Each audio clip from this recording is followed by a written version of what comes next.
name is SaraBeth and I was born on May 21st, 2004. On that same day in 1881, Clara Barton founded the American Red Cross organization. The organization is nonprofit and humanitarian, and it provides disaster relief, and emergency assistance to people in need. They also provide services to the armed forces and their families. They have changed the lives of many Americans over the past 140 years and continue to do so. They rely on some government funding, but mainly on the generous donations of civilians around the nation. Most importantly, blood donations are the most important to the American Red Cross organization. They were the first organization to establish a nationwide blood program. To this day, they provide 40% of the blood products used in the U.S. Some other donations, such as money, food, or time, are very appreciated by the organization. Clara Barton was a very respected woman and still is. Her famous quote reads, "You must never think of anything except the need and how to meet it."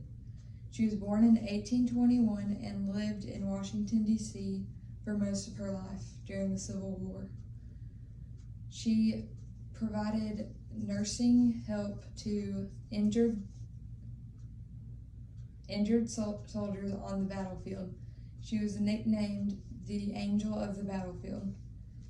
12 years prior to the founding of the American Red Cross organization, she went to Switzerland, and there she volunteered and relayed her gift of hospitality there.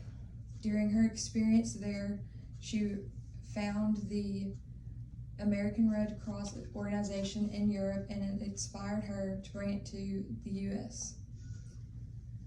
Now, what does the Red Cross look like in America now? The federal government issued the first charter in 1900, and it was renewed in 1905. The most recent one was issued in May 2007. With this charter, the American Red Cross has to fulfill requirements issued to them by the federal government. They are not a federal agency and do not receive funding on a regular basis from the government. 90% of the American Red Cross is made up of volunteers.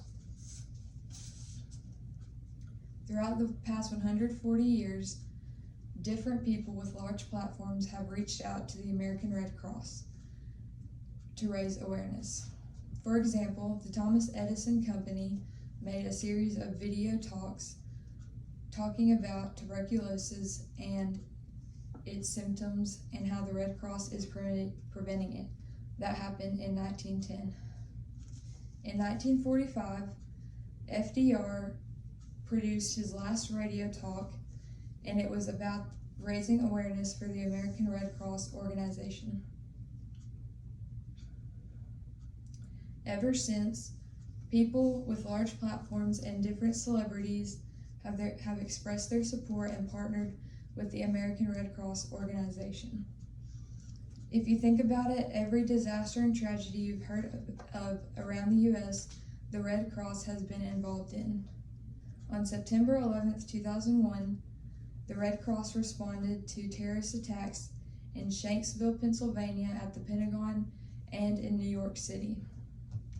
Different wars and battles that you can think of, the Red Cross has been there to provide relief to soldiers. The most recent medical emergency is the outbreak of COVID-19. This is the most relatable one to everybody on the planet. They provided healthy ways to receive plasma to distribute to COVID-19 patients struggling with it. How exactly did they help them? When COVID-19 came up, they did not ignore the regular emergencies that come in this life. Between February 2020 and April 2020, they helped 53,000 people recover from 13,000 different house fires. The outbreak also occurred during peak tornado season. They still provided relief and shelters to people affected by these tornadoes. They set up quarantine shelters and distributed food to people in need. They also provided mental health services to people struggling with the outbreak. And all of that was just in 2020. They have helped even more people and have grown in helping COVID patients especially. To say the least, May 21st, 1881 changed America and the lives of Americans.